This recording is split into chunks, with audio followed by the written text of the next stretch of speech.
Well, maybe one other thing is that remember who your audience is in terms of looking at your portfolio. So it's going to be a busy manager who probably, or it could be a recruiter, but if it's a busy manager, and recruiters are busy too, they don't have the time to go through an entire course.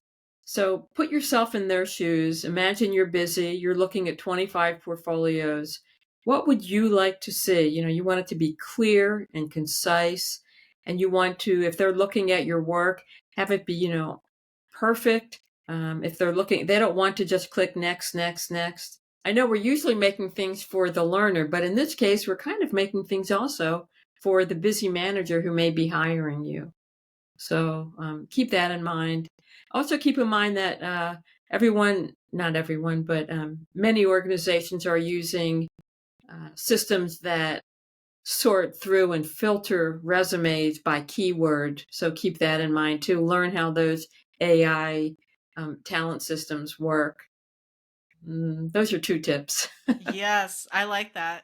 I teach my students in the capstone course because they finalize their portfolio. So I'm glad you brought that Yes. up because they finalize it and they have and I'm supposed to look at it, make sure and it's funny because the final assignment that they have is where they have to click through, make sure things work like you said, and make sure they've checked their spelling and grammar and things like that. And I'll get assignments sometimes where I look through their portfolio and I'm like, oh, there's obvious spelling mistakes, and it's just the visual design is just not. I'm like, I don't have a color blindness, but I have a visual impairment that makes it hard for me to see bright colors. It's just really hard on my eyes. So I'm like, wow. And I've seen some of my students work, and they're just the whole design of it. And I'm like, whoa, that's way too bright. You got to tone it down a little bit. So I give them that advice. But yeah, I agree that those are big things for sure. And then I go over the applicant tracking system with them, and I show them a video of that. Right. And yeah, so important. And now with AI, right? It's such a big component of that. So yeah, It making really is. yeah. One other aspect of visual design and accessibility is you just reminded me of it is contrast. You really have to have sufficient contrast so that people can read it. Um, because almost everyone has some kind of little disability somewhere. For me, it's contrast. I have to have enough contrast to be able to read it. You don't like bright colors. If you need sunglasses, then it's not, not a good design.